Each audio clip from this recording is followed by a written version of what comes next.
책다새가 들려주는 이야기 책들이.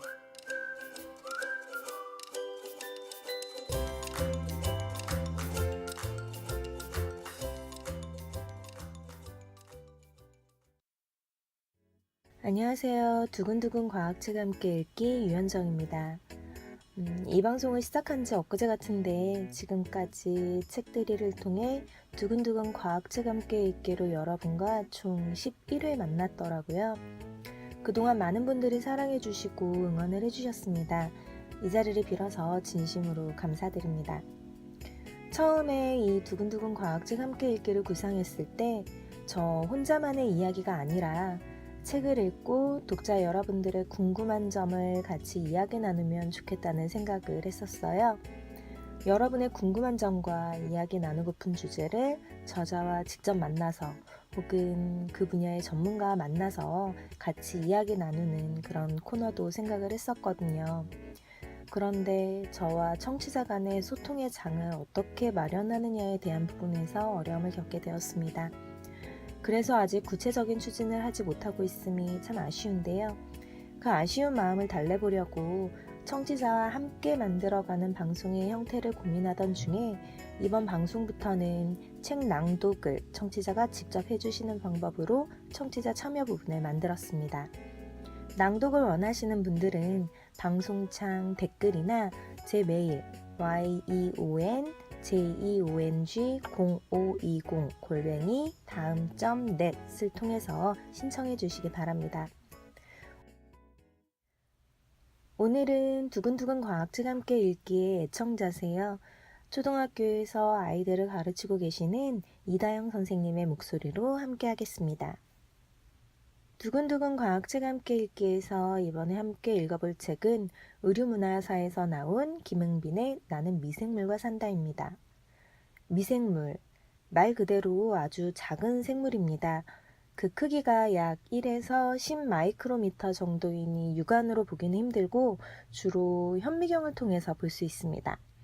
아무래도 눈에 안 보이면 그 존재를 느끼기가 힘들잖아요. 하지만 우리 주위에는 엄청난 수의 미생물이 우리와 함께하고 있습니다.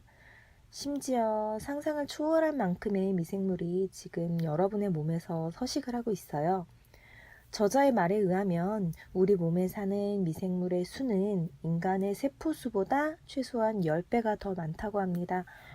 어림잡아 세포수가 약 100조 개라고 했을 때 미생물은 1000조 개가 함께하는 건데요. 이는 여러분 몸무게의 약 2%를 차지한다고 해요.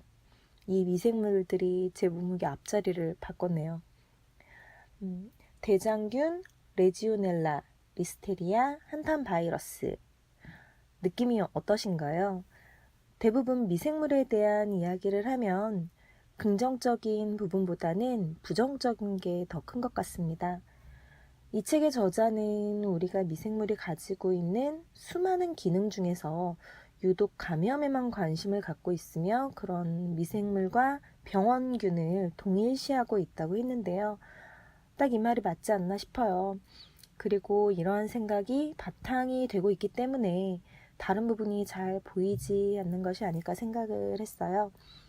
그럼 입장 바꿔서 미생물, 그들은 어떤 생각을 가지고 있을지 상상해 보셨나요? 이 책의 저자는 몇몇 미생물의 목소리를 이 책에 담았는데요. 그중 대중적 인지도가 높은 미생물이죠. 대장균의 이야기를 함께 들어보도록 하겠습니다.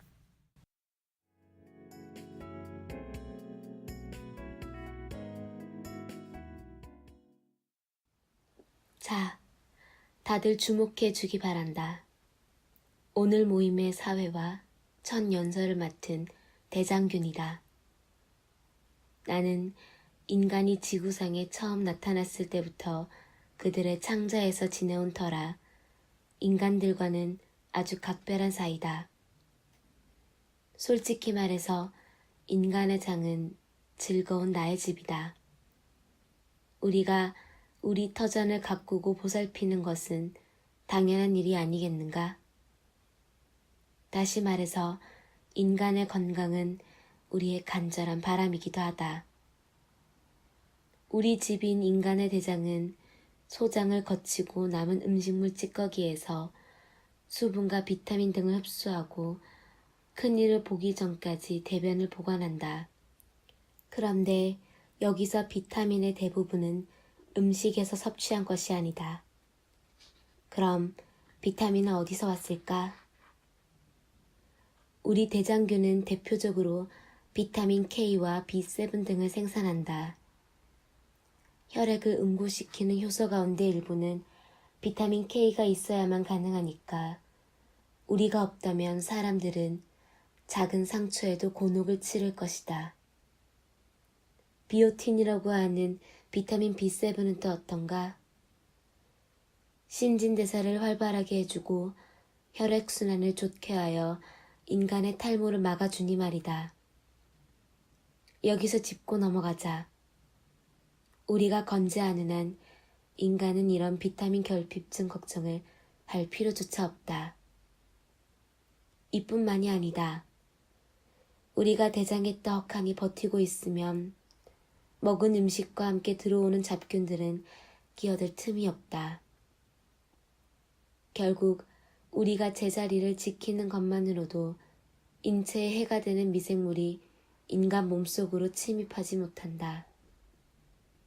이렇게 우리는 우리에게 살 곳과 먹을 것을 제공한 인간에게 성심껏 보답하고 있다. 생태학용으로 말하자면 우리와 인간은 상리공생, 즉 더불어 사는 삶이 서로에게 이익이 되는 관계인 것이다. 물론 우리 친척들 중에는 인간에게 해를 끼치는 못된 병원균들이 덜어 있다. 여기에 대해서는 미안하게 생각한다. 하지만 이들 때문에 인간의 조력자라 할 수 있는 대다수의 대장균까지 매도하는 것은 유감이다. 특히 우리의 의지와 무관하게 잘못된 장소로 옮겨져 병원균이라는 누명을 쓰는 것은 정말 억울하다. 이따금 창자에 생긴 상처나 인간, 특히 여성의 해부학적 특성상 학문과 가까운 요도로 들어가서 살게 되는 경우가 있다. 여기서 문제는 우리의 성장이 인간에게는 감염이라는 것이다. 또한 병원성이 없거나 미약한 미생물인데 면역력이 떨어진 사람에서 감염을 일으키는 경우도 있다. 사람들은 이를 기회 감염이라고 부른다. 따라서 아무리 선한 미생물이라도 잘못된 시간에 잘못된 곳에 있으면 모두 병원균 신세가 되고 만다. 장은 우리 몸에서 미생물이 가장 많이 살고 있는 공간일 것입니다. 그 많은 장 내 미생물은 우리에게 유익한 균도 있고 유해한 균도 있습니다. 잘 먹고 잘 사는 것이 굉장히 중요하다고 이야기하잖아요. 잘 먹기 위해서 필요한 영양소를 균형 있게 섭취하고 또 다양한 조리 방법, 다양한 식재료 등으로 지역마다 식문화가 발달을 하였습니다. 그럼 잘 싸는 것에 대해서는 어떤가요? 변의 색깔이나 모양으로 우리의 건강 상태를 체크하잖아요. 제가 몇 년 전에 광해군 시절을 배경으로 한 영화를 봤는데요. 그 영화에서 기억나는 장면이 바로 주인공이 매화틀에 볼일을 보는 장면이었습니다. 실제로는 임금님이 볼일을 볼 때 장막을 가렸다고 해요. 그리고 감히 왕의 똥을 똥이라고 부를 수 없기 때문에 향기로운 매화라고 불렀다고 하는데요. 또 왕의 거처에는 화장실이 따로 없고 간이변기를 사용했는데 이 간이변기가 매화틀이죠. 여기에 똥이 아니라 매화를 보면 이것은 내의원으로 전해져서 면밀한 관찰을 통해 왕의 건강 상태를 파악했습니다. 이때 색깔이나 크기, 농도를 관찰하고 심지어 맛을 보기도 했다고 해요. 장이 안 좋았던 기억이 다들 있으시죠? 장이 좋지 않을 때 상태는 이게 우리의 의지로 조절할 수 없잖아요. 참는다고 참아지지 않는데 이때 통증이나 불편함도 있지만 이러한 증세가 악화되면 장내 협착이나 천공이 생기기도 하고 최악의 경우에는 암을 유발하기도 합니다. 빠르게 치료가 가능한 경우도 있지만 그렇지 않은 경우도 있는데요. 장이 건강한 상태로 되돌아오고 그걸 유지할 수 있도록 장내 미생물을 넣어주면 되는데 그 많은 장내 미생물을 배양하는 기술이 아직은 없다고 해요. 그리고 그것들을 유익균과 유해균으로 분류하는 작업도 매우 힘들고요. 지금 활용하고 있는 최선의 기술은 바로 장이 건강한 사람의 대변에서 성분을 추출하여 이식하는 것입니다. 똥 이식이라니 말도 안 된다는 생각을 할 수도 있겠지만 실제 이 방법으로 많은 사람들이 치료를 받고 있습니다. 이러한 일을 저자는 똥값도 금값으로 만드는 미생물이라고 표현했습니다. 이 부분을 같이 읽어볼까요?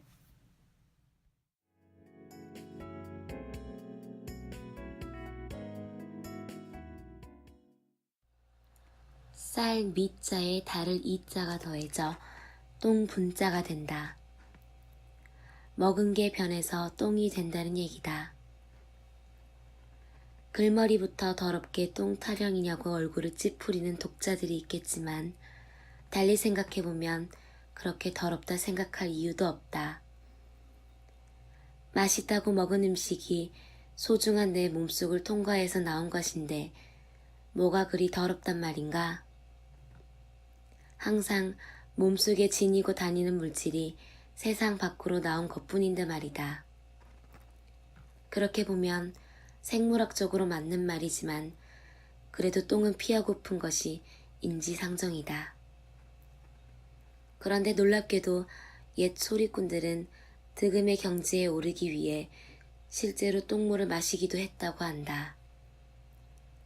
명창을 향한 그들의 열정과 집념에 감동하다가 도대체 그 향기로운 음료를 어떻게 마셨을지 궁금해졌다.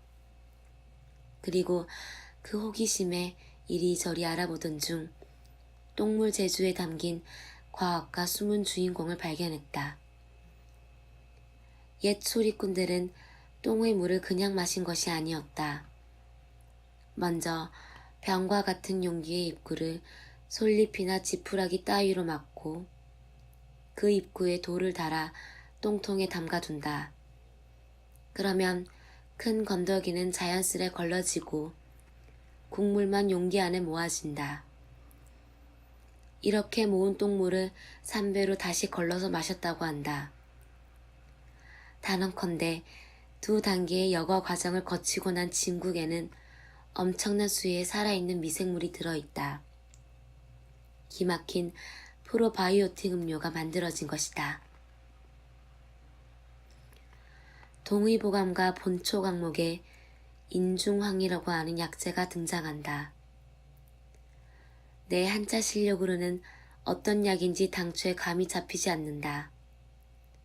혹시나 해서 국어사전을 뒤적였더니 그 뜻인즉 사람의 똥과 쌀 껴 감초가루 따위를 넣어서 만드는 탕약으로 해수와 감기 등을 치료하는 데 쓴단다.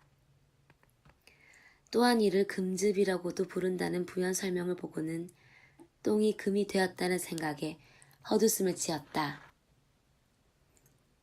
그런데 그냥 웃고 넘길 일이 아니다. 지금도 좋은 똥이 사람의 생명을 구하고 있기 때문이다. 2016년 대한장연구학회는 염증성 장질환자를 위한 화장실 우선 이용 배려 캠페인의 일환으로 대형 종합병원 8곳에서 염증성 장질환자 배려 화장실을 운영한다고 밝혔다. 그만큼 장질환자가 많아졌다는 얘기다. 염증성 장질환은 장관에 만성염증이 생기는 것을 말하는데 이 환자들은 시도 때도 없이 찾아오는 복통과 설사 때문에 화장실을 뻔질나게 들락거려야 한다. 그 증상이 장염과 비슷해서 제대로 치료를 하지 않고 지나치기 쉬운데 치료 적기를 넘기면 장협착이나 천공이 생겨 수술이 필요할 뿐만 아니라 암으로 악화될 위험도 커진다고 한다. 게다가 염증성 장질환은 한 번 생기면 잘 낫지 않아서 난치성 질환으로 분류되고 있다.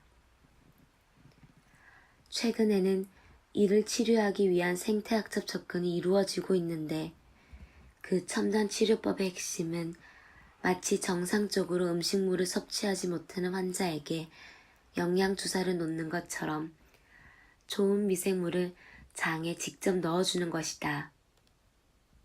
그런데 불행하게도 현재의 기술로 배양할 수 있는 미생물은 자연계에 존재하는 전체 미생물의 1% 남짓이기 때문에 좋은 장내 미생물의 선별이 불가능하다. 그래서 생각해낸 기발한 대안이 건강한 사람의 좋은 똥 이식이다. 기존의 모든 치료법이 실패한 경우에 하나에 이루어지는데 먼저 당사자들의 동의하에 건강한 공여자, 보통 배우자나 친지의 대변을 멸균된 증류수에 푼다. 즉, 금즙을 만들어 내시경을 이용하여 집어넣는다고 한다. 상당히 혐오스러운 방법이라고 생각되지만 그 치료 효과가 좋다고 하니 더럽다고 얼굴을 찌푸리기보다 앞서가는 생각으로 만약을 대비해서 건강할 때 나의 그것을 좀 받아 잘 보관해 두는 것이 현명할 수도 있겠다. 그냥 웃자고 하는 실없는 얘기가 아니다. 정자은행과 혈액은행에 이어 드디어 똥은행이 2012년 미국 보스턴에서 탄생했으니 말이다. 보스턴에 있는 이 똥은행의 이름은 오픈바이오입니다. 안전한 똥이식을 목적으로 한 비영리 단체인데 2016년 기준 0.6톤의 똥으로 13,000여 명이 완치를 했다고 합니다. 그리고 이 똥은 장이 건강한 사람들이 기증을 하는 건데요. 우리가 헌혈하는 것처럼 말이죠. 물론 헌혈을 아무나 할 수 없듯이 헌분에도 자격이 필요합니다. 일단은 연령인 18세 이상 50세 이하 그리고 BMI 30 이하인 건강한 사람이 그 대상인데요. 이들이 기증한 똥을 예전에는 항문을 통해서 이식했는데 요즘에는 캡슐 형태로 나와서 이젠 터지지 않게 조심히 꿀꺽 삼키기만 하면 된다고 합니다. 이렇게 치료 방법이 있다니 참 다행이지만 장이 건강할 때 그 건강을 유지하는 것이 제일 중요하겠죠. 이 부분에 있어서 우리의 조상님들께 정말 감사해야 하는데요. 김치, 젓갈, 된장, 고추장, 간장 등의 각종 장류, 장아찌 등의 발효식품을 우리가 항상 섭취할 수 있도록 해주셨잖아요. 이뿐 아니라 비 오는 날 정과 함께 먹으면 딱 어울리는 막걸리, 찜질방에서의 필수 음료인 식혜, 코를 뻥 뚫리게 해주는 홍어, 이런 것들도 우리나라의 대표적인 발효식품입니다. 이러한 발효식품은 우리의 장을 건강하게 유지시켜주는 유익균이 살아가는데 좋은 환경을 만들어주고 유해균의 증식을 막아줍니다. 그럼 이런 미생물은 언제부터 우리와 함께 했을까요? 이 세상에 나오면서부터일까요? 그 만남은 엄마의 뱃속에서부터라고 하는데요. 최근 연구에 의하면 무균 상태라 여겼던 태아가 자라는 그 공간이나 모유가 무균 상태가 아님이 밝혀졌습니다. 산모의 입과 장 등에 존재하는 미생물이 이곳으로 전해진 거죠. 그리고 아기가 태어날 때 산도를 거쳐서 나오잖아요. 이때 그곳에 있는 수많은 미생물을 아기가 만난다고 합니다. 이렇게 우리의 시작부터 함께해온 미생물의 존재를 부정할 수는 없겠죠. 그렇다면 좋은 관계를 유지하면서 사는 것이 중요할 것입니다. 그런데 현재 우리를 돌아보면 식생활이 점차 서구화됨에 따라서 예전만큼의 건강 상태를 유지하지 못하기도 하는데요. 물론 서양에도 요거트, 치즈, 와인 등 다양한 발효식품이 있지만 우리의 전통적인 식생활과 비교할 바가 못됩니다. 또 알레르기로 고생하시는 분들 많으시잖아요. 저도 알레르기성 비염이 있어서 일정 시기에 굉장히 고생을 하는데요. 학교에서 아이들을 보면 알레르기, 아토피 등의 질환을 가지고 있는 학생 수가 해마다 늘어나고 있음을 확연히 느낍니다. 미생물이 이러한 현상의 원인 중 하나인데요. 앞서 말했다시피 미생물은 우리에게 해만 입히는 그런 존재가 아니기 때문에 그 관계를 좋게 형성하고 유지할 필요가 있습니다. 이러한 인간과 미생물의 공존에 대한 저자의 생각을 함께 들어보겠습니다.